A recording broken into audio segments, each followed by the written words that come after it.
welcome to this special broadcast, 25th SCO Summit, Boosting Security and Development. Prime Minister Narendra Modi will be participating in the SCO Summit in Tianjin, a port city in northern China, and the focus would be on counterterrorism and other SCO priorities. The SCO, you would remember, took birth in 1996. Then it was called Shanghai 5, as it had 5 members, including China and Russia. Today it has 10 members, including India, and we'll bring you up to speed with the latest. Prime Minister Narendra Modi has arrived at the Binhai International Airport in Tianjin.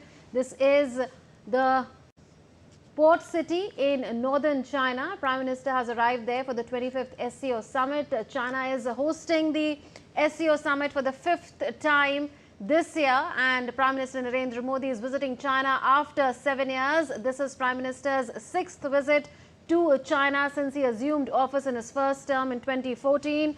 Prime Minister Narendra Modi has been received there by a Chinese delegation. To give you more details, Prime Minister was received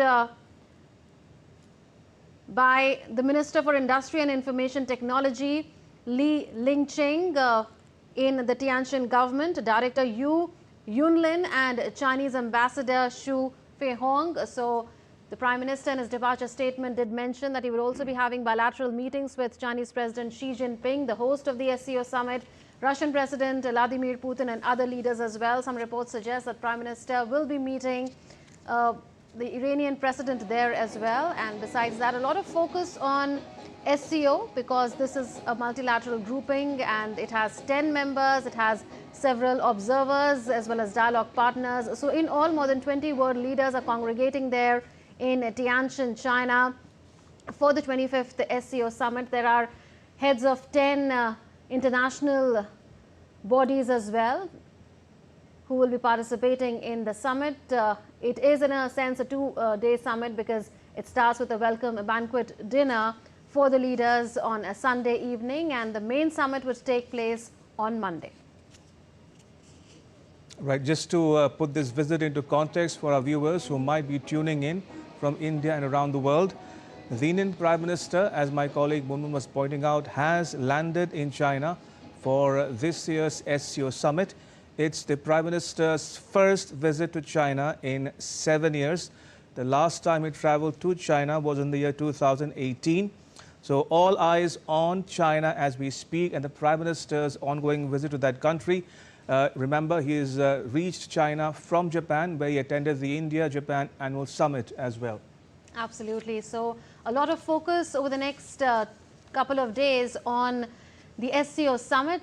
We'll be discussing over the next couple of hours the expectations from the summit and also from the bilateral meetings that the Prime Minister said in his departure statement he'll be having with the President of China, with the President of Russia, as well as with other leaders. So let's get started with the special broadcast, 25th SCO Summit, Boosting Security and Development.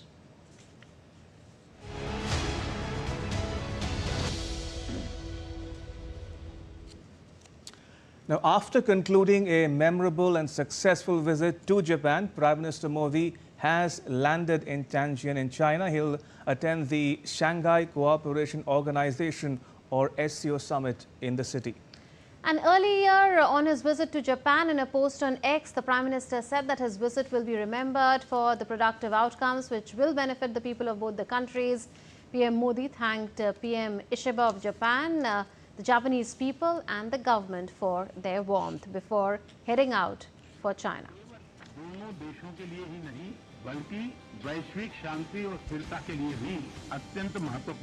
Strong democracies are natural partners in shaping.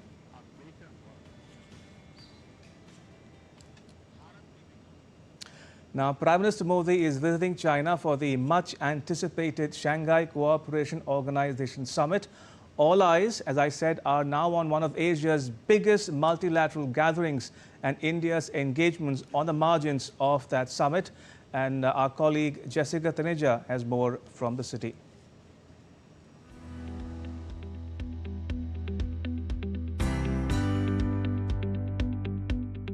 Prime Minister Narendra Modi's participation at the Tianjin SCO Summit represents a significant moment for India's role within this important Eurasian regional bloc, where India has been a full member since 2017 and previously held the presidency of the Council of Heads of State.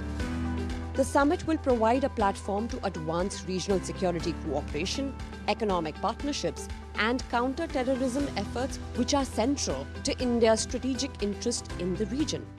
Prime Minister Shri Narendra Modi will visit Tianjin, China, for the 25th meeting of the Council of Heads of State of the Shanghai Cooperation Council, the SCO. The SCO was established with the primary goal of countering three evils of terrorism, separatism, and extremism, which continue to remain a challenge.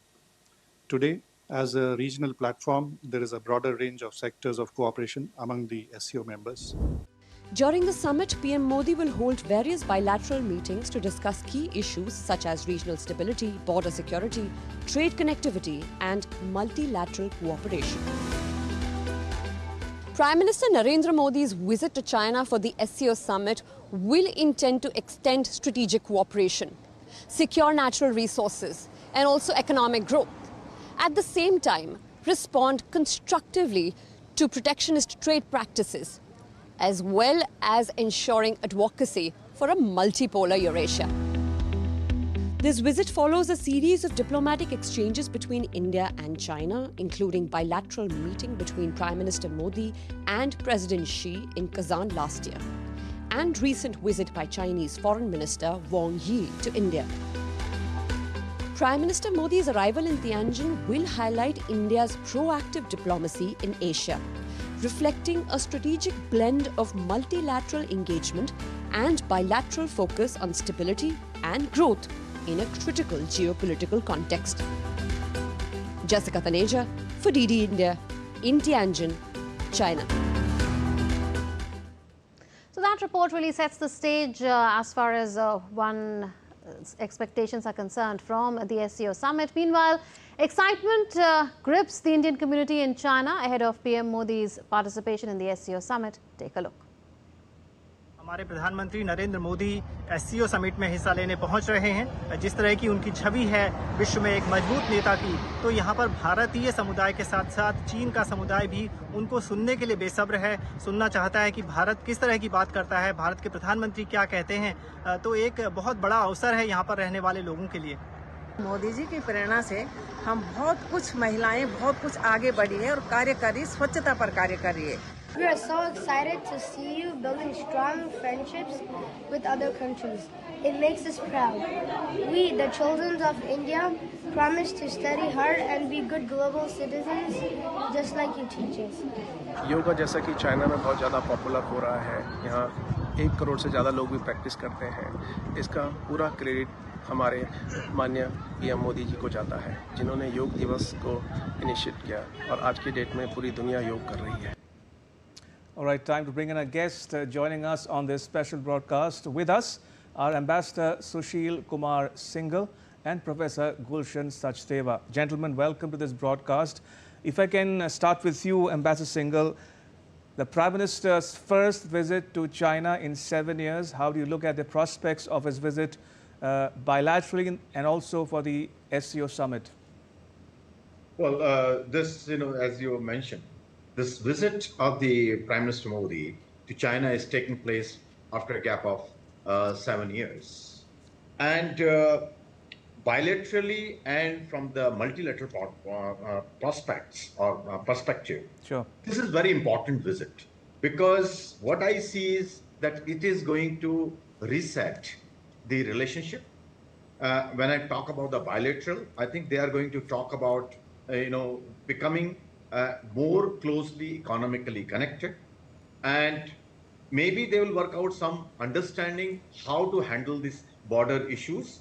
But at the same time, I think we have to keep in mind that India and China has certain trust issues. So when we talk about coming closer, so it has to be kept that in mind, that when they're economically they come closer, there will be certain areas I think will be off the limit. But we expect that China will help us in getting the rare earth, fertilizers, and I think there is already talk of the direct, direct flights, which I think will take place. So I think convergence on various issues, including on the tariff. China has already made very positive statements.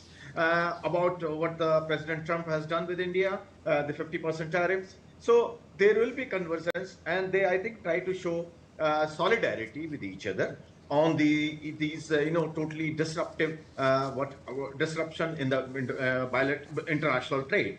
So as far as the bilateral side is concerned, I think, in my view, these are the broad lines which will be. As far as the SCO is concerned, this is also very important.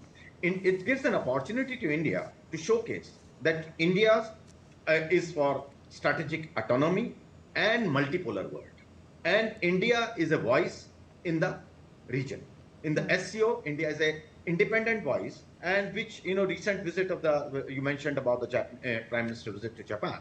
I think it, gives more heft to India when he talks to President of China, as well as to the President of President Putin, about bilateral engagements, because they know that India is looking for alternatives, and they have to be very, very careful in what they propose with India, because they will realize that India is not a pushover and is not be willing to accommodate them unless it suits them.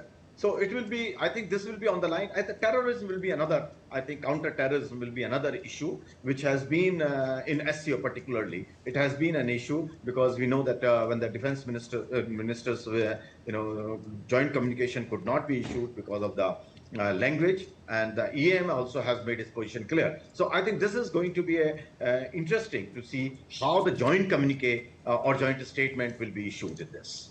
Absolutely. Well, coming to you now, Professor Sachdeva, two questions arising from the answer of the ambassador. One, do you see it as a bid to reset ties, or do we see it as another step towards normalization of ties or restoration of ties? And second, on the question of counterterrorism, we know that when SCO was formed as Shanghai 5 back in 1996, before it became the Shanghai Cooperation Organization, it was primarily a security grouping. And we know the stance that Raksha Mantri Rajnath Singh had taken back in June this year, when he said that this particular security document at the defense minister's meeting of the SCO does smack of double standards, because it did mention one particular terror incident in Pakistan, but did not mention the Pahalgam terror attack. So do you think that there would be consensus on this issue, and that will be reflected in the joint declaration? Thank you. Thank you for having me. And I think, this SCO meeting, which is taking place, and Prime Minister's visit to China, I think, they are of course important, because every meeting, every important summit meeting is important. But I think the timing is so important. The way the global geopolitics is changing, the way, India's relations with the United States, with China, and with many other things which are happening simultaneously. So everybody is watching very carefully what is unfolding here. Now, there is, of course, history of 25 years of SCO. There is a history of relations between India, Pakistan, India, China, etc. But how, from this particular summit meeting, and also the bilateral meetings which are going to take place, how the future of Eurasia is going to take place. I think this is a very critical movement in that sense. Of course, there would be declarations, and there would be all these things would be part of the declaration, I believe. But how India looks at now SCO, its role within SCO, its role within within Eurasia, because we have been participating with SCO. We were earlier, not when we were not members, still we were part of participating in the meetings. Then from 2017 we became member at that point of time also, because the things were changing very fast within this region. From Afghanistan, Americans were moving out. Prime Minister had had visited all Central Asian countries in 2015, and many other, and Iran was coming out from sanctions at that point of time. So many new opportunities were opening up, and we decided to be member of that. Since then, certain other developments took place, and we had 23. We were having presidency of the SCO presidency in 23, which was kind of overshadowed by India's G20 presidency. And the next year, Prime Minister didn't go to the Kazakhstan summit. So it means, somehow we were not very clear what kind of role, what kind of usefulness SCO provides for us. But now I think the changed circumstances, this is a very, very important moment where it's not just only about what happens within SCO, which India would actually, I think my feeling is this time will go with a very positive agenda about, many of the things which actually they are going to discuss. They are also going to have, the next decades of development plan for the SCO and many other declarations. And I think the main issue now is going to be about, the cooperation in trade, energy, connectivity, etc. And where I think all Central Asian countries, because that's the core of SCO, they are looking towards India to also give a very important direction to SCO, because they are working very closely with China and Russia, but at the same time they are a bit uncomfortable, in between two big, countries. So they would also like India to play a very important role. Now Iran is also member, Pakistan is also member, and this is also one forum where Central Asians and South Asians, come together. It's not just only India and Pakistan from here. Now you also have, Sri Lanka and Nepal also dialogue partners. So, the countries of South Asia and Central Asia, they never meet otherwise in any other forum. So this is an important, I would say, timing, global geopolitics, regional geopolitics, and how India really sees itself, in this whole, the Eurasian landmass. And I think many, whether it's going to be reset between India and China, that of course the time will tell. But I'm sure, there's many new developments are going to take place. In fact, Prime Minister himself mentioned, when he was departing from Japan after a very successful visit, that, stable economic relations between India and China are important for the region, for the whole world. In fact, these are two large economies next to each other, growing very fast. And many of the things which India needs for its modernization, whether you look at railway modernization, whether you look at, our green energy initiatives, China can play a very important role. We have very important trade partnership with China. Of course, there's a huge deficit, so that issue has to be tackled. At the same time, our linkages, particularly technology linkages, investment linkages with China are still very, very minimal. So whether we, from these kind of meetings, whether certain direction is set for those linkages, I think is going to determine many things in this whole Asian landmass, and also perhaps it will also give direction to the global geopolitics. Professor, you spoke about the timing of the summit, so I have to probe you a bit more on the optics of the summit. As you correctly mentioned, the circumstances in which the summit is taking place is visible to all, including but not limited to the Trump tariffs, which are affecting countries, including India. Now, in that context, if you look at the membership of the SCO, barring Russia, all other members are members of the Global South. So, if I were to ask you to look ahead at the deliberations in Tianjin, what would the message go out from the summit, number one? And number two, how would the West be looking at this summit? Well, I think West is looking, these meetings very, very carefully. You rightly mentioned about Global South. The Global South today is not what it used to be. Economically, politically, strategically, technologically, intellectually, I think there are heavyweights within Global South, and some of them are present here. And even Russia, even if them, you mentioned that Russia is not part of the Global South, but they consider within their own concept, they call it global majority. And they say this is global majority, in which they also consider part of that global majority. So, the different kind of nuances are there. But definitely, and this is also, we are also going to have a BRICS presidency in the next few months. So the kind of direction which is going to set during this Tianjin summit, for SCO summit, this will also have very, I would say, significant implications for our BRICS presidency. If we are taking very proactive, positive approach towards, these Global South countries which are here, and then many others also, very important countries also, would be joining us in BRICS meetings, and all kind of more than 100 meetings which are going to take place in India. So, I think the whole world is looking, and even the Global South countries are looking. Of course, the agenda initially was very limited as far as the Shanghai Five was concerned. It was about stability within Eurasia, and also primarily they were looking at the settling of the border disputes, which successfully actually all of them they did. And after that, there is expansion, and now you have the many important players here, those who are important energy producer. You look at Iran, you look at Kazakhstan, Russia, and energy consumers like India and China and others. So there are a lot of things which can really happen. And in fact, all of them also, except India, are also participating in the Chinese BRI Belt and Road Initiative. So India also has to be very careful now, because they are participating in wholeheartedly, many of them, with the Chinese BRI project. And in fact, recently when the Chinese foreign minister was in Delhi, after that he went to Kabul, and then they also announced that Pakistan economic corridor would be extended to Afghanistan. And the second phase of the China-Pakistan economic corridor is going to be announced at the sidelines of the SCO summit.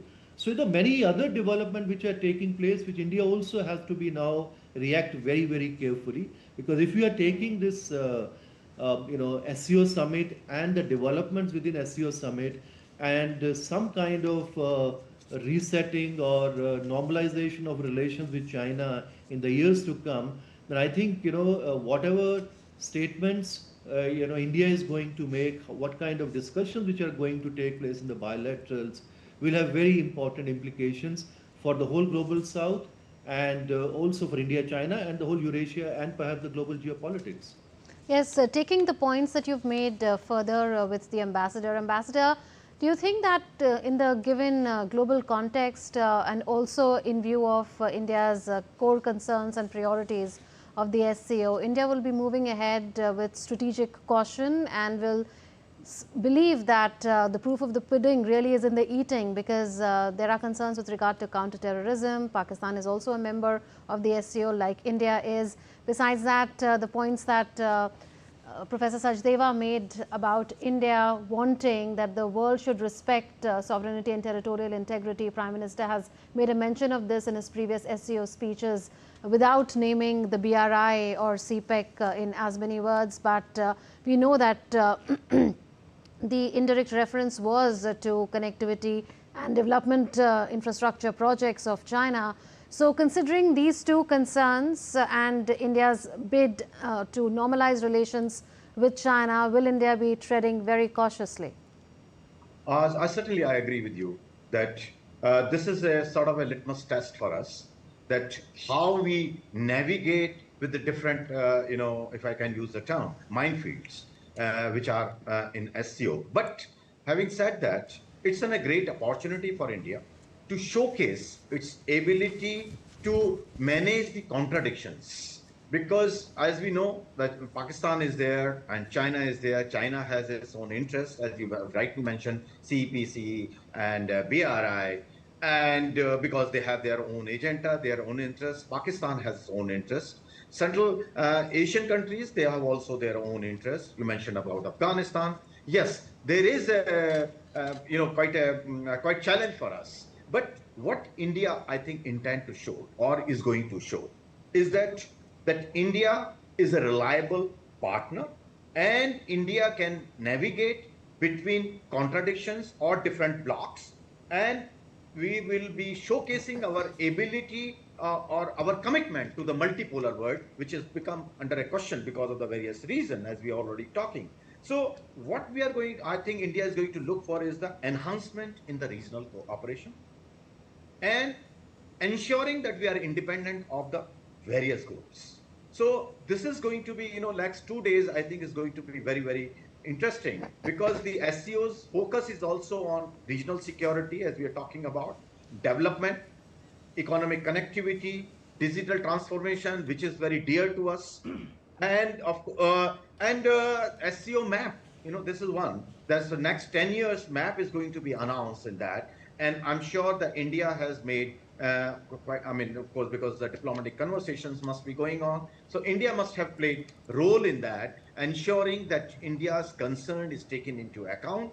And as I said in the beginning, that in my earlier conversation, that Prime Minister's visit to Japan and the kind of agreement or understanding we have secured with Japan, I think is going to be very helpful to us, because it shows that India is not without friends, and India has commitment for the investments and technology, which was becoming a sort of a question mark because of the Trump's policy or a statement which were coming out, which I'm not sure how valid they are, because President Trump keep changing his positions. But this is going to be a very, very important for us, and India, I think, is going to show that how the global South solidarity is going to work, because India is a voice of the global South, and most of the countries in this grouping are members of the global South. But it's very interesting that this has some contradictions also, particularly when we make a reference to Pakistan,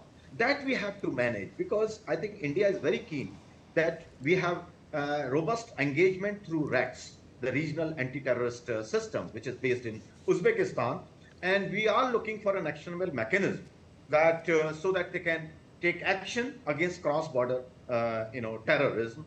Though Pakistan, of course, is trying to come out with a general language. So it will all depend that how India is able to convince, and how China and Russia weigh in on this. But I think this is a very, very pivotal moment for us to set the course for next 1 year at least, and if not long. Indeed. Professor Sachdeva, Ambassador Singhal spoke about contradictions inherent to the SCO membership. For instance, the India-China dynamic, or the India-Pakistan dynamic on the other hand. Talking about contradiction, do you think India has shown deft diplomacy, nimbleness, maturity by balancing its interests in memberships of contrarian or contradictory arrangements or groupings? For instance, BRICS on the one hand and SCO as compared to, say, a Quad and a G7 outreach. So do you think India has shown diplomatic dexterity in doing so? It's me, yeah. There are certain, one can call it contradictions, but the way I would say the development of the membership, or the membership expansion of membership took place, there is a certain history.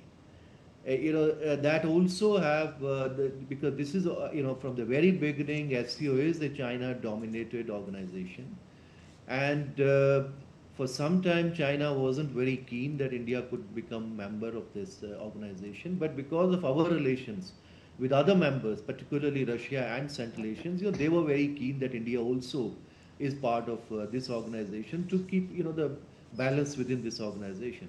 But of course, because of the relationship, very close relationship between China and Pakistan, so there was certain understanding that if India would become member of this organization, that China would also bring Pakistan into the grouping. That's how the expansion took place. But ultimately, this is again one area, particularly in South Asia, which is very least, I would say the least integrated region in the world economically. And the same thing was also to some extent in Central Asia. The post-breakup of the Soviet Union, all the linkages are broken. But in the last few years, there's a lot of, positive development has taken place within Central Asia. They have tried to integrate their own countries together. But there are very few other avenues where we feel that where Central Asia and South Asia could be integrated. When Americans were in the United States, when Americans were in Afghanistan, at that point of time, in 2011, Hillary Clinton, she announced a new Silk Road strategy in Chennai itself, and we wholeheartedly supported that particular new Silk Road strategy. The idea was, linking Central Asian economies with South Asian economies via Afghanistan, and Afghanistan would also get benefit out of this. But ultimately that project didn't really take off. And then many of the ideas of new Silk Road strategy project, now it has become part of the Chinese BRI. Now we have a serious problem with the China-Pakistan economic corridor because of the territorial integrity and linking South Asia, and Central Asia, because there is a certain kind of things which are happening in Afghanistan now. Russians have already recognized Afghanistan. China, Uzbekistan, and Pakistan, they have already, sent their ambassadors to Afghanistan. India is also now engaging with Afghanistan, same as other Central Asians and Iran as well. So, there is a new dynamics in which we have to be very, very careful. There are certain contradictions. In a sense, they are there, that in one sense, Pakistan is supporting terrorism, and then here it was one of the major issue, the three evils as it was mentioned. So either we just keep focusing on those and then making few statements and then come out, rather than looking at positively and then see that, you have to deal Pakistan and the terrorism in Pakistan. We have been dealing it, for decades now. It has its own dynamics. But if there is a certain amount of understanding, if India can, have with China and with all other members, of course, we have very close understanding on this issue. And there is already institutional mechanism, as Ambassador mentioned, RATs in Uzbekistan, and all of them are participating. But the question is it now the real time and forum to focus on particularly China-Pakistan nexus and the issue of terrorism in Pakistan? That's one way one can look. This is what India has been doing for the last couple of meetings. Or we can actually, in a very changed circumstances, can come out and build certain understanding with some of the members here, because membership is expanding, and there will be many more others also would be participating, even if when they are not even member of this organization or observer. You will have leaders from Vietnam, from I think Indonesia and Malaysia and many others as well, and from Turkey. So all of them are there. So a different environment, a different kind of global environment in which the global South countries are together, about 20 countries and many other international organizations. So India can, of course, it's always very difficult to deal with China, and I think that challenge has been there, to every country in the world, not just only for India. Right. Plus, since we are moving towards a new kind of relationship, that's why, in fact, I can see even from the, the indications what we have, even from the statements coming from the Prime Minister. So one hopes that, it will have something very interesting this time, and maybe we also find that SCO could also be very useful, rather than just making few speeches. It could also play a very important role of connecting, or actually, getting certain projects getting on the ground, which can really link these two regions, which are not really linked at all at the moment. Absolutely. India did come up with new initiatives on startups, on innovation, traditional medicine, youth empowerment, to name a few, when it was the president of the SCO in 2023. But taking the point forward with EU Ambassador, Prime Minister Narendra Modi in his recent interview has said, and I quote, "Given the current global volatility, it is important for India and China to work together to bring stability to the world economic order." Now, we know that China has already backed India on the question of Trump's tariffs, calling the United States a bully. But do you think that these two issues, the trade dynamics as well as the fact that India will be hosting the BRICS summit next year, have become two springboards for the normalization of ties, or a bit towards restoration of ties with China? No, certainly I agree that, given the changed circumstances, India has to very carefully examine, as the Prime Minister also mentioned, is that how we cooperate with China without compromising on our strategic interest. Because we have to remember that, why we are facing problem with America. Problem is USA. The problem with them is that, we became too dependent on them for exports. We became a major trading partner for us and the source of technology, and which President Trump trying to use it as a weapon. So when we engage with China, we already have a trade balance which is very, very negative for us, and we are depending on the manufacturing goods to a great extent on China. So when we talk about the engagement, deepening the engagement, India need to be very, very careful to see how we are going to ensure that what we are facing with USA, it does not happen.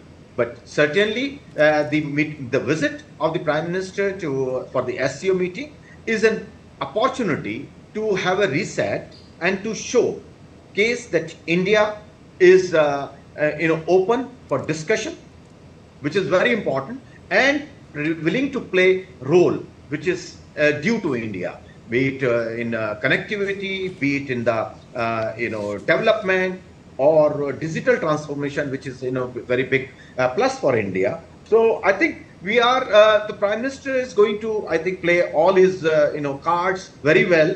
And you mentioned about the BRICS. Yes, this is also an opportunity, because this will showcase to the Western countries that India is a votary of, number one, of the multipolar world, and is a voice of the global South.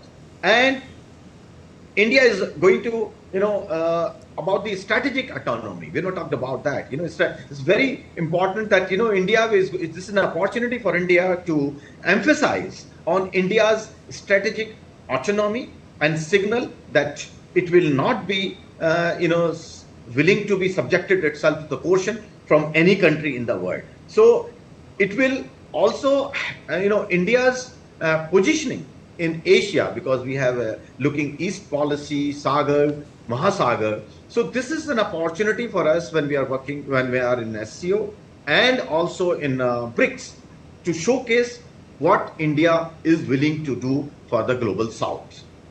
Ambassador, since you keep referring to a possible reset in India-China ties, I have to ask you this.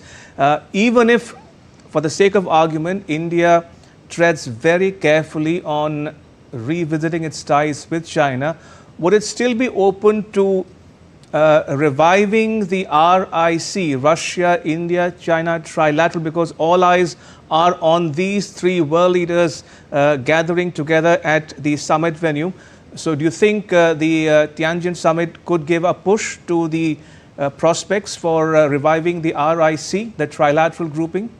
Well, there is a lot of talk about it. Russia is very much pushing. China is also very keen. But in my view, I think it's too early to talk about it. Why do you say that? Because I say because of the, there are, when we come together, so again we are, coming to the same point that, because when we go for this kind of grouping, very, very tightly group, where there is very important that we have interests which are common. We have very limited common interests. And as I said, that China and India, they will have to cooperate. They will be cooperating, I'm sure, in future as far as the understandings.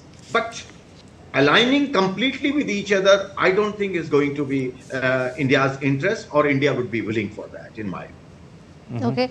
Taking that point forward, what do you think, Professor, about the possibility of revival of the RIC, considering that the three leaders would be there in Tianjin, and then President Putin would also be there in the military parade in China later, and Russia particularly wants China to increase oil imports from Russia, and we know that India has decided, as per some reports that have come in quoting refiners from India, that India would be increasing its oil imports from Russia by 20 to 30% in September compared to August. So there is a convergence insofar as trade on oil is concerned. Also, there is a particular position that speaks of strategic autonomy that India has taken. China too had increased its trade with Russia to record levels in 2024. And now, of course, there is a decline. But do you think there are convergences that all three sides can tap on and work in a more coordinated fashion going forward? Well, I mean, the way I think the global geopolitics is today, I cannot rule out possibility of anything. So, what was happening in all Russia, India, China trilateral?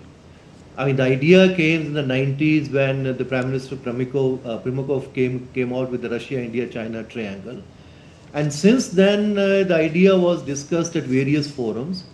And ultimately, a certain format was set in which the three foreign ministers used to meet. And then there was also possibility of, track 2 and all the think tanks and others, they were meeting, yearly basically, all from three countries, talking, where the common grounds are, where things can do. And yes, I mean, now to some extent things have changed in it because the BRICS has become much bigger, and then countries are also participating in different other forums as well. But I think there is a certain logic why Russia, India, China trilateral was there. One idea was also to bring the people to people connect.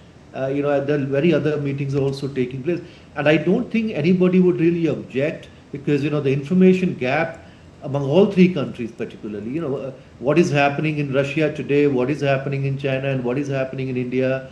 It's very, I mean, it's not fully known in each other's country. The kind of developments which are taking place in China, many people do not know in India. The same is also true on the other side. So I think more and more, I would say, meetings at different forums, whether trilateral forum, bilateral forum, multilateral forums, perhaps would be useful to make, the normalization of relations between all the major Eurasian powers. Now, this also obviously, I mean, is also signaling. Now, everything what happens, whether Prime Minister went to first Japan and then going to China, and then whether they are going to agree or to revive RIC in one form or the another, at what level they would like to revive it, at a second track level, 1.5 level, at the foreign minister level or some other level. But I think I cannot rule out that it's simply not possible, because if things are going, if we are actually on one side, we are saying that there are going to be a possibility of some kind of a normalization or in fact some kind of reset, then all the existing institutions which were there. So obviously there is the first thing you look at, try to revive existing institutions, and then you can also think how you can even go beyond the existing institutions and that. Now, this is true that we have a huge trade deficit, and their strategic understanding about their role within South Asia, in Asia and the global scale is still we have to reconcile with what actually their role is. But the fact of the matter also is that China today is 5 times bigger economy, and in fact that's perhaps one reason why Americans and others are talking to perhaps China, that perhaps they are still have some kind of understanding about trade issues which we have not been able to work out with the United States.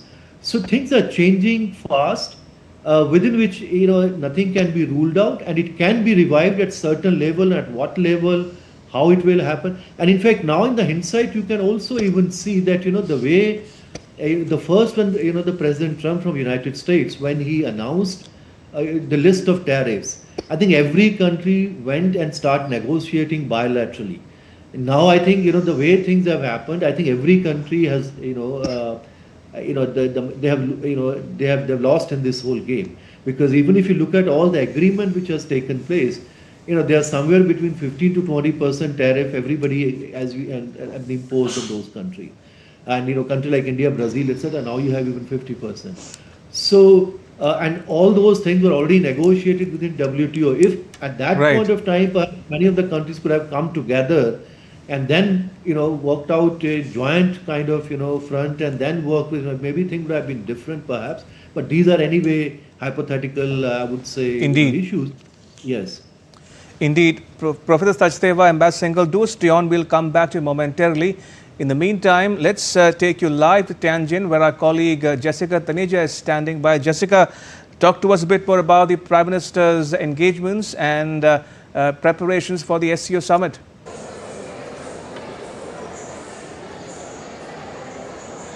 Well, he arrived in China to attend the SCO summit just a short while ago. He met with the diaspora here and were eagerly waiting for him for hours, and quite thrilled with his presence here in Tianjin. Well, lots to look at when it comes to the SCO summit as it begins tomorrow. There will be various engagements, details of which will be known in a short while from now, but the emphasis certainly is on India's engagement with other regional players here at the SCO, and the kind of agreements as well as discussions on trade, as well as other major initiatives is also likely to take place. An important visit of the Prime Minister at the SCO.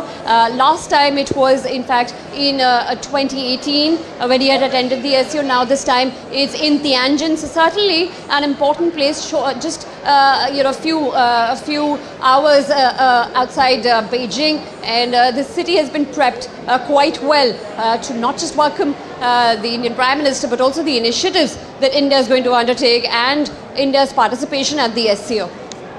Yes, Jessica, when the Ministry of External Affairs had held the press briefing before Prime Minister's departure for Japan and China, it was said that the text of the joint declaration is under discussion on a question related to the possible wording that could be there on counter-terrorism, particularly whether Pahalgam terror attack, etc. would be mentioned. We know the stand that the Defence Minister had taken. What are you picking on this? Is there likely to be a consensus?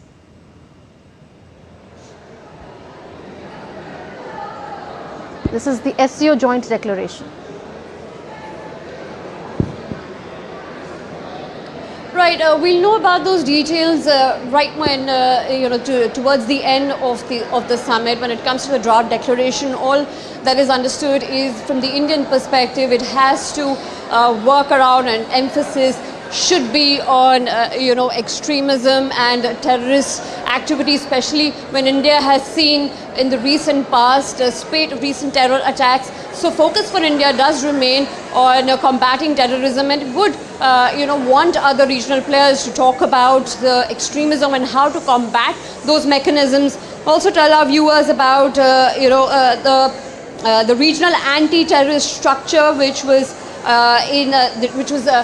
set up in Tashkent, and India has been very actively participating in this as well.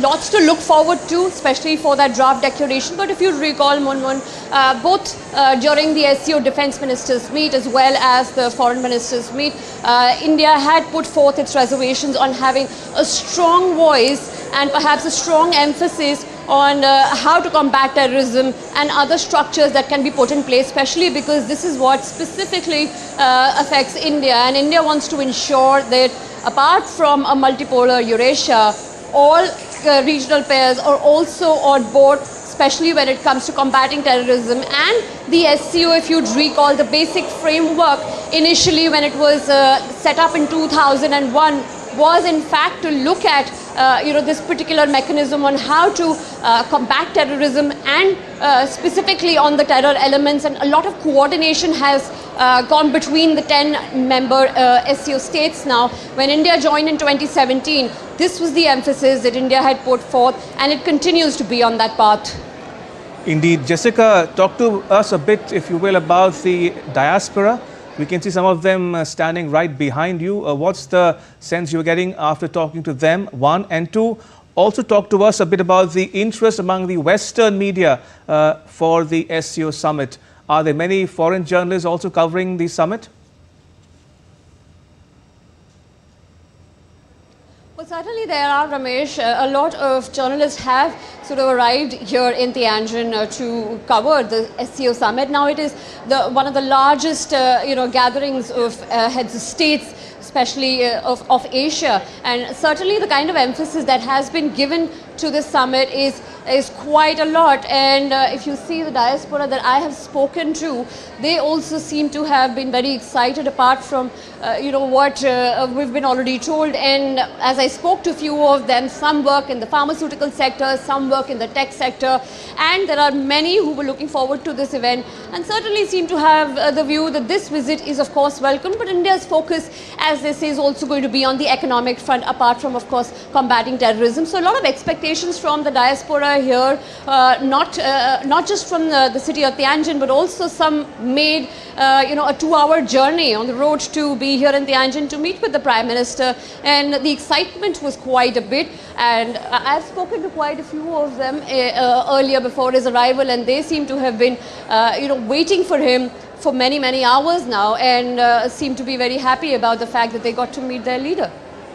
Right. Also, Jessica, we know that India had brought in a lot of addition during its presidency of the SCO in terms of new initiatives. There was a lot of focus on startups, innovation, youth empowerment, traditional medicine, etc. Would India like to see them being taken forward?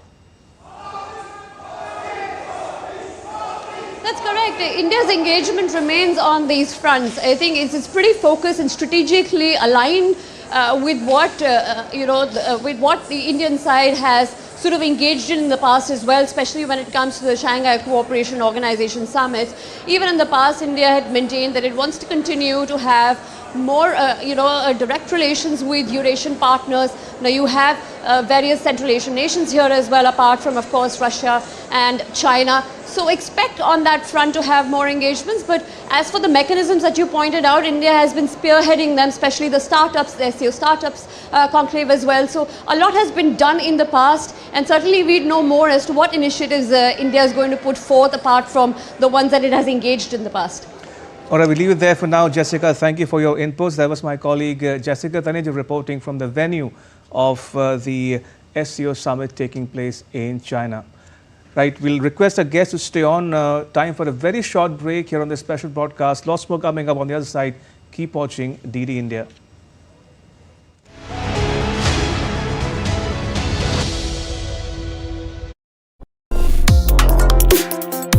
Complex issues, hidden agendas, twists and turns, strategic games.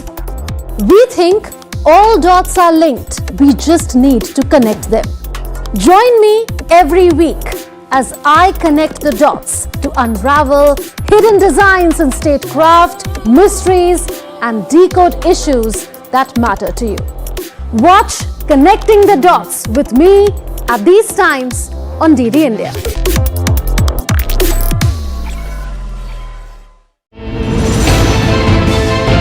Geopolitics and trade deals. Economic challenges amid development. Hard work and the path to prosperity. It's the economy always. Between walkers, money is what money does and says. Supply creates its own demand. Between the bulls pulls and bears tears. When supply chains globalization and India rises to the podium. We'll get you centered with the Economic Brief at 8 p.m. every Thursday on DD India.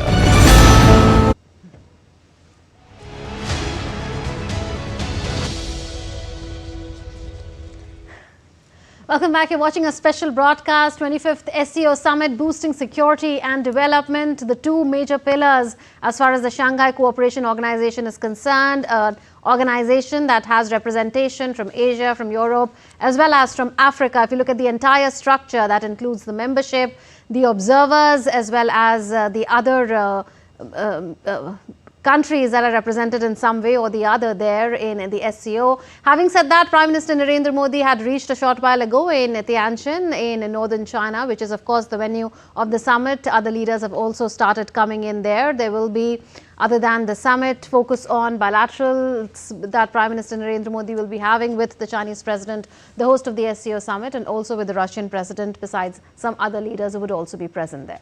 Indeed, and we still have with us our guests, Ambassador Singhal and Professor Sachdeva as well. Ambassador Singhal, if you are still with us and can hear us. Ambassador Singhal, I meant to ask you about the SCO summit now. How do you see its evolution or progress or growth since its earliest incarnation of Shanghai 5, tracing back to 1996 and all the way down to the Tianjin summit this year in China? It's a 30-year-old organization, and how do you see its prospects for growth, number one? And number two, unlike other organizations, say for instance BRICS, which have a very clear economic mandate or underpinning to their discussions, SCO seems to be all over the place. What do you think is raison d'etre? What should or must keep SCO going in the future? Well, it's a very pertinent question, because the SCO, as you rightly mentioned, started off with a certain objective, very limited objective. And basically it was the counter-terrorism, if I may say that. But over a period, it has evolved into, focus has become, in different areas, if let me put it in this way. Be it, of course, continues to focus on the regional security, but the development, connectivity, digital transformation, and and also the global politics. Because what is happening is that some countries are trying to project SCO as an alternative to the Western-dominated international institution. And Asian NATO, would you say? I would not compare with the NATO. NATO is, it's a totally different kind of defense setup. So SCO and NATO, I think they're not comparable because they were just wanted to, I think initially just terrorism was the main focus for them because China was very concerned for various reasons. We all know about it. I don't think I need to go into that. So that was their objective.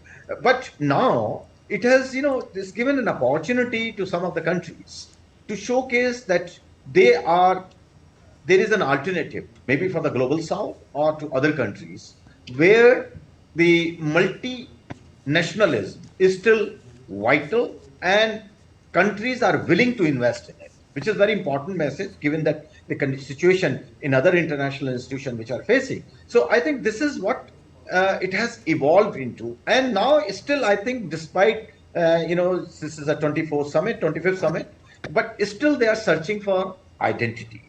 Because of because of the inherent contradictions. Right now, there are going to be 20 countries attending it. 10 are members and more are willing to become members. China is pushing many countries to become members. But the focus is becoming, it's required to get a focus. Okay, let me put it this way. Because so far, if you look at the track record, what has been discussed, what has been agreed. When it comes to the transformation on ground, there's a lot to be desired. I think that gap need to be, if we want to become SCO, want to become a credible. So we're now getting visuals of the Prime Minister arriving at his hotel, being greeted very enthusiastically by members of the Indian diaspora.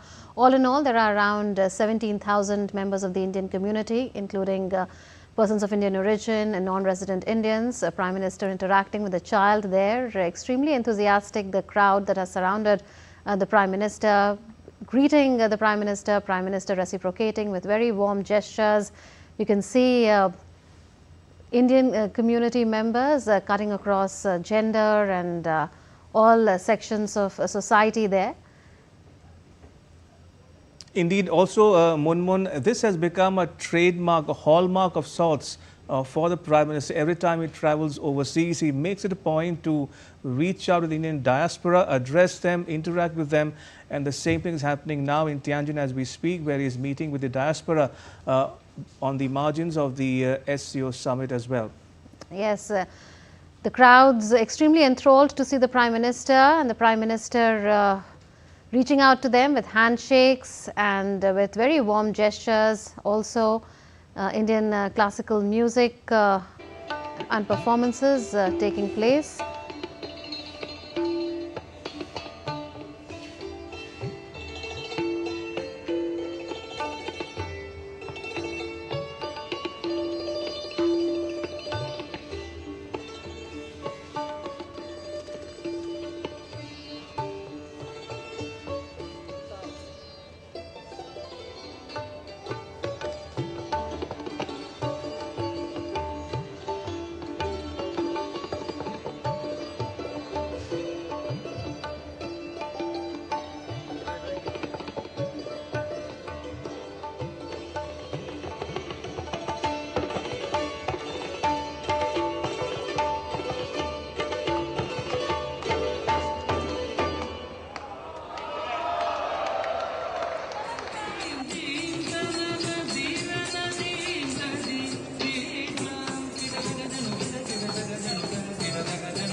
Right, if you're just tuning in, we're getting to the latest visuals from Tianjin of the Prime Minister interacting with the Indian diaspora at his hotel in the city. You also saw him meet with the musicians, the artists who performed and played the Indian musical instruments such as the santoor, the sitar and the tabla, and also perform Indian dances for the Prime Minister. As I was mentioning before, this has become a hallmark of sorts for the Prime Minister. Every time he travels overseas, he reaches out to the diaspora, interacts with them, addresses them, and in a sense showcases the soft power of India on the world stage. Absolutely. Let's get a perspective now from the guests. Professor, if you are there with us, how do you see the way the Indian community has been contributing to the development of China and to taking people-to-people and cultural ties forward? No, I think Indian community is it was expanding quite a lot actually in China, and only in the last few years, I think, because of certain difficulties, there was certain stagnation. But I think they have been there. Large number of them are working in companies, particularly in the IT sector. In fact, thousands of students were also going to China, particularly to study medicine. I've seen many other even semi-skilled, unskilled people also, some kind, they have been working in the service sector, in hotels and in other places. So, there is of course, this is a large country, huge expansion is taking place all across China, and the wages are going up. So they are also looking, particularly in certain areas where Indians can really contribute, and Indians, as they are going any other place, wherever there is an opportunity, whether to study or to work, I think Indians have been going there. And in fact, there was also a lot of tourists. China is also a place where it can really attract a lot of tourism. And we had, perhaps, there's a possibility now we might have direct flights again. And, a lot of people-to-people connections are already there, and it can perhaps, to some extent, this is actually, many people are still there, but, we need much more connections between, peoples of these two countries, because then only perhaps we'll be able to understand each other better, and much more interaction among, think tanks, universities, scholars, etc. So then some of those issues which are discussed just at the level, at very different level, can also can be discussed at the people-to-people level, and then people will be able to appreciate each other's developments much better. Indeed. If I were to take the same point across to you, Ambassador Singhal, we are discussing about visas, flights to and from China, and generally people-to-people ties as well. In that context, do you think both sides can do much more to insulate their people-to-people ties from the political differences that may arise in the future? Well, sorry, I missed you part of the question, but I think it's the basically thrust of your question is on the people-to-people ties. And how to insulate it from the political differences that may persist or may arise in the future.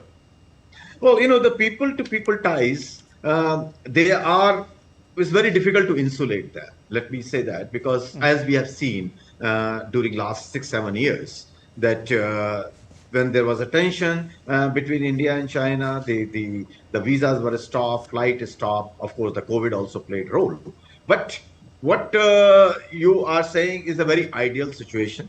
And this can happen only when both sides realize that people-to-people contracts are important. As Professor Sachdeva also mentioned, that they will enable to sensitize each other about their cultures and their sensitivities. And the people-to-people contact, or Indian diaspora or Chinese diaspora of India can play a very important role. And it is very, completely agree with Professor Sachdeva when he says that knowledge about India and China is rather limited. And there is a need there, because there could be, when there is an absence of knowledge or ignorance about a culture or the country. So there are sometimes misconceptions which may or may not be true. So people-to-people contact, I think it plays very important role in bringing the people, countries together.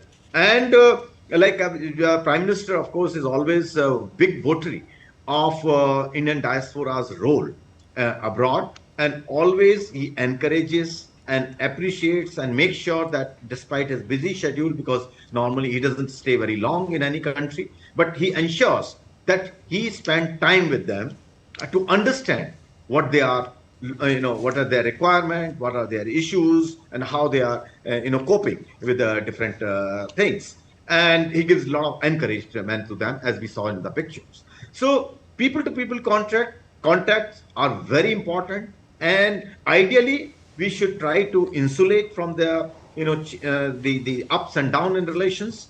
But I find it very difficult to keep them separate, because some other interests come into play. Of course, we can take an example from the trade, that bilateral trade, despite the differences, didn't suffer. So maybe we can use the same playbook for the people-to-people contact and ensure that this is this remain independent of the relationship. This can be we can try to look at that.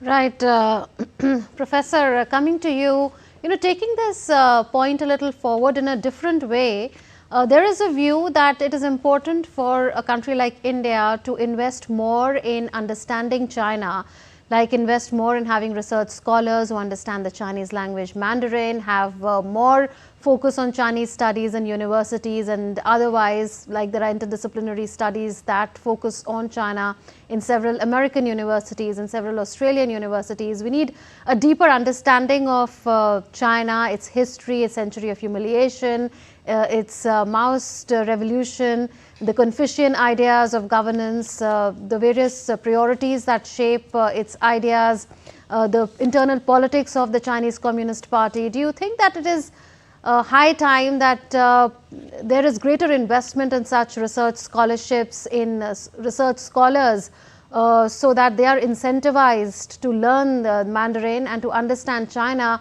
so that reactive decisions are not taken based on, say, trade figures or security issues alone? Well, this applies not just only to China, perhaps any other important country with whom we have really important relationship, and even otherwise, even if we do not have that relationship.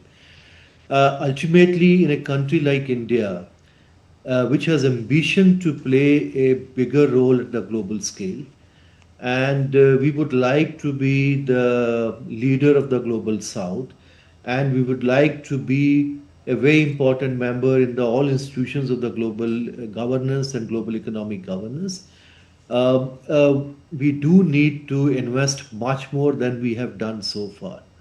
And China, and the question, since we are discussing China, I mean, this is a country which we need to study much more than what we have been doing so far. I mean, there are a few centers in India, yes, those who are the specialized scholars you have, but still, the kind of scale in which it is required, the knowledge of language, the knowledge of society, the knowledge of politics, the knowledge of their foreign policy.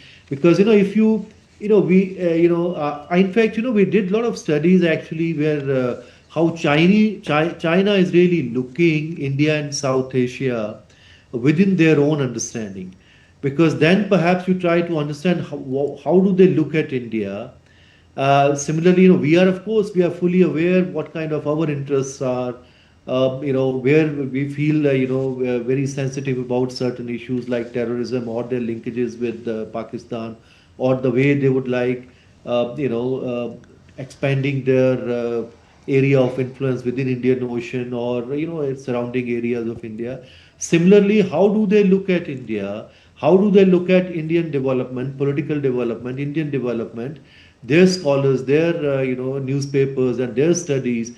And we will study much more, and that can only be done systematically in the long run if we invest in language, and also large number of universities and centers which are really studying China, and for that matter any other area studies. And unfortunately, that has not been the case in India. There are few centers, but instead of actually increasing, one can see that there is a trend somewhere that we are not even investing more. In fact, we are reducing our resources to study different parts of the world, including China. So that perhaps also explains that sometimes our understanding of China in that sense for a large number of people in India is through what is written about China in the Western press, rather than what is actually happening in China. That may be to some extent true, that may not be true. So real understanding of the country would come if we start directly from our own interest, start studying any particular area. And you're absolutely right. We need to invest much more because China is so crucial for us for the next maybe few decades or maybe more than that, for our economy, for our security, for our society. Because as I was mentioning, these are two large economies next to each other. They can really feed each other, for decades together and still benefit from each other's expansion and development. And if there is a problem, then we can just spend all our resources to just defend from each other if there is a certain problem of understanding of each other. And that understanding can reach if we have invested in this. And this is a long-term process. It does not happen overnight.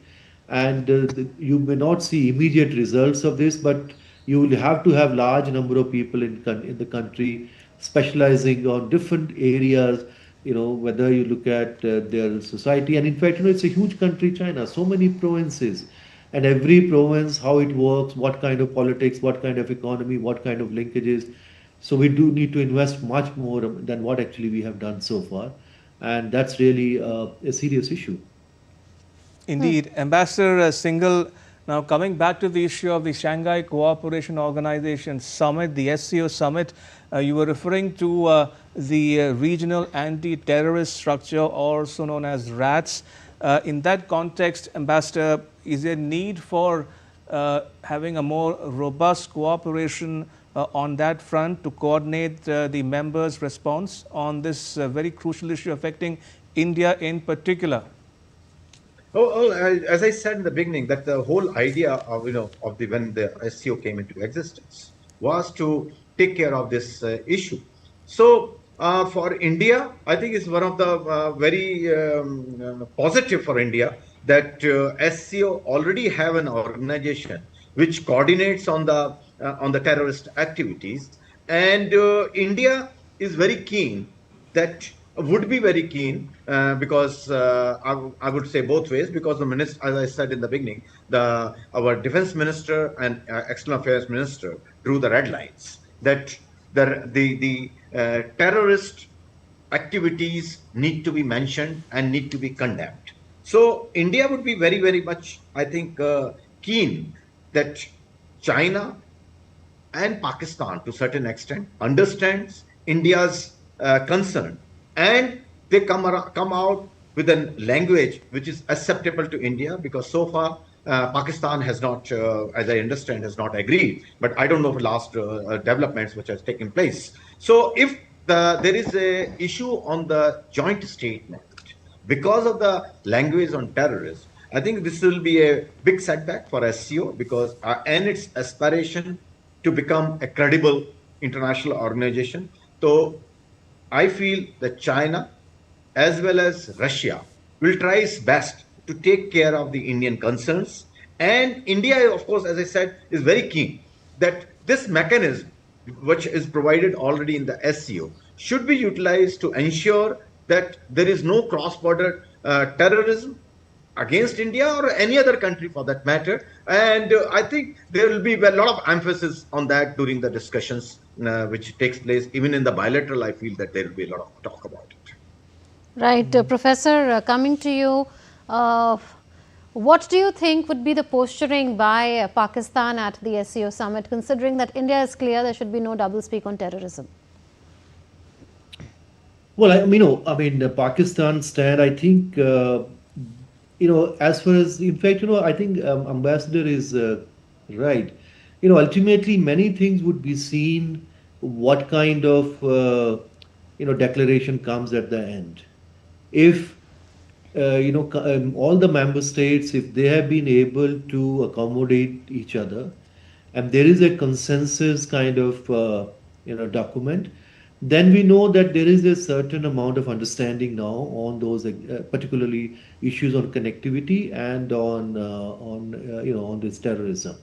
Now, if still we have a document where India has certain objections, or India does not agree on para 5 or para 6 wherever terrorism thing is mentioned, because it would be mentioned, I'm sure, in the document.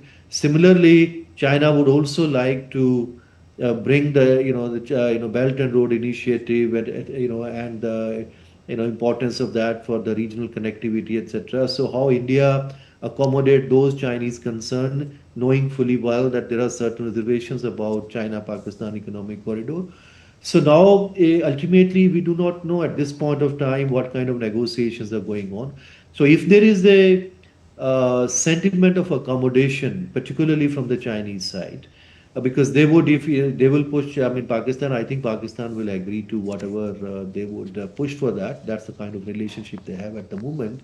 So if China is willing to accommodate some of India's concerns, and similarly, if India is willing to accommodate some of Chinese concerns or Chinese interest within this region, then we can see a consensus kind of agreement, communique at the end of the day. That will tell us that there is now certain positive momentum which has come within SCO. And the question you were asking earlier.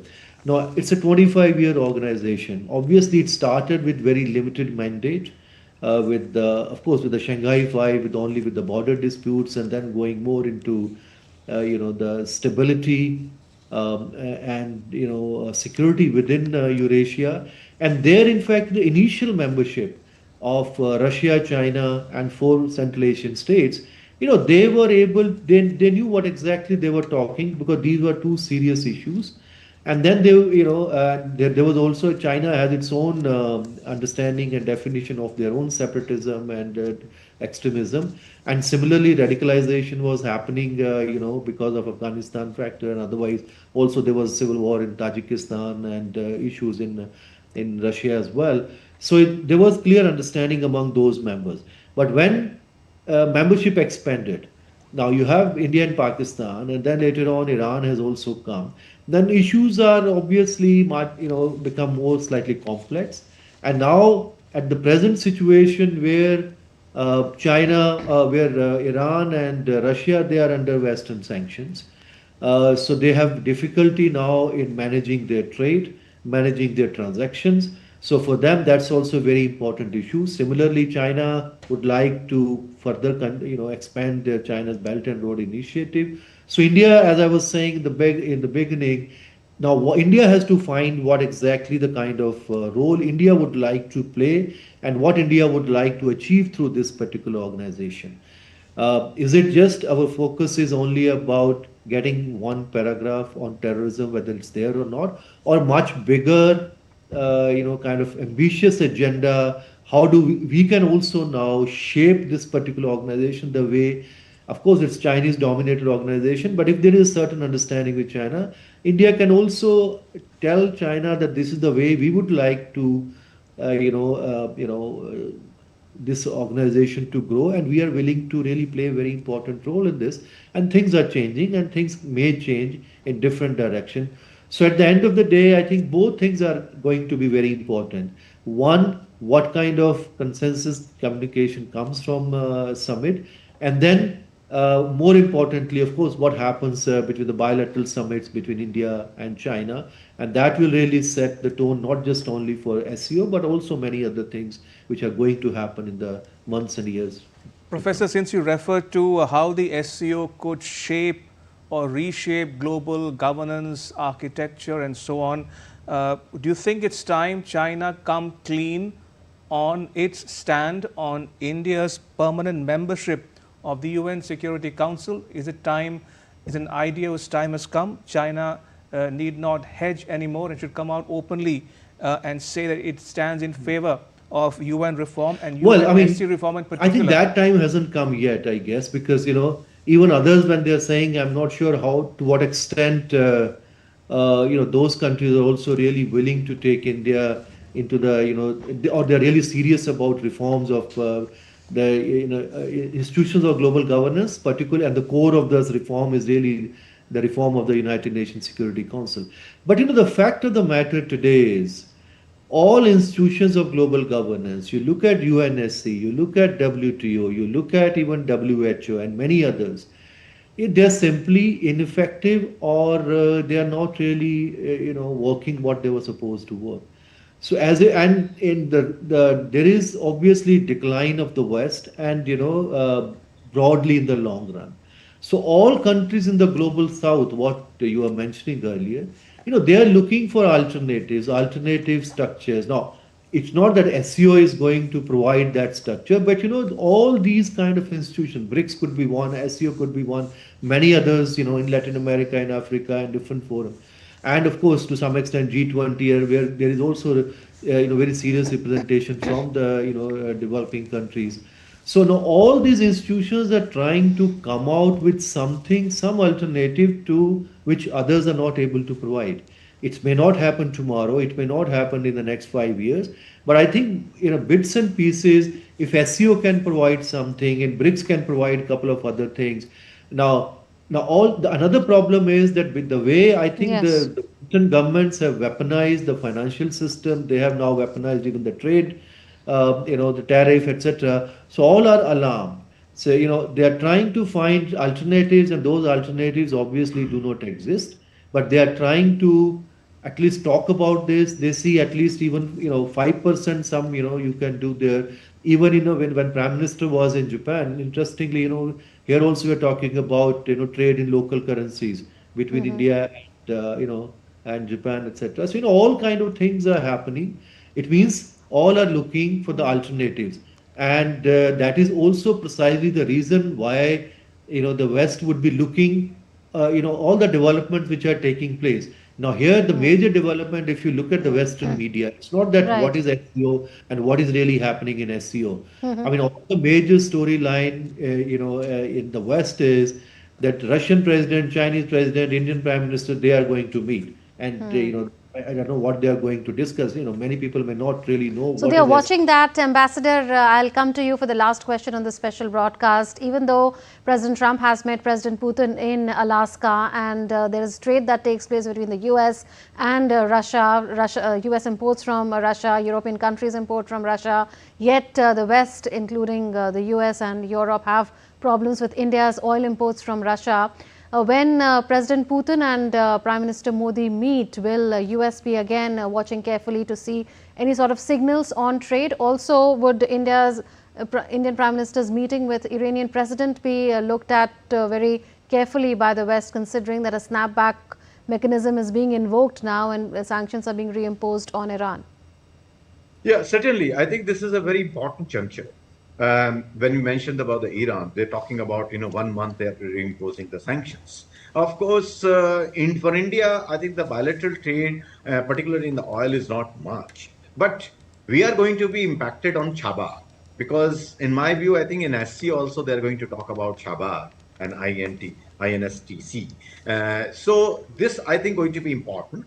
As far as the meeting with President Putin is concerned, I think it's going to signal to everybody going to watch very carefully what is discussed and what comes out in the media later on. They will be, I guess, talking about, of course, the energy is going to be very important, and fertilizer, I think, is going to be very important point of discussion. Okay, what are the alternatives? They will be talking about the alternatives to reduce the dependency on US. And we were just talking about the currency. I think ruble, rupee, and rupee MIR. I think this is also going to be discussed, in my view. And maybe when they meet in December, they will try to formalize, because the President Putin is very keen to come out of this. India is also very keen. Of course, Putin is also very keen to hedge or to ensure that the dollar is not does not affect the trade. If Russia, particularly India, want to ensure that it has many options. So in my view, I think this is going to be very important discussion, and everybody would be watching that how these two leaders Right. talk. And all right, on that note, may we thank both our guests, Professor Sachdeva and Ambassador Singhal, for joining us and sharing your perspectives with our viewers at home and abroad. Thank you both for your time.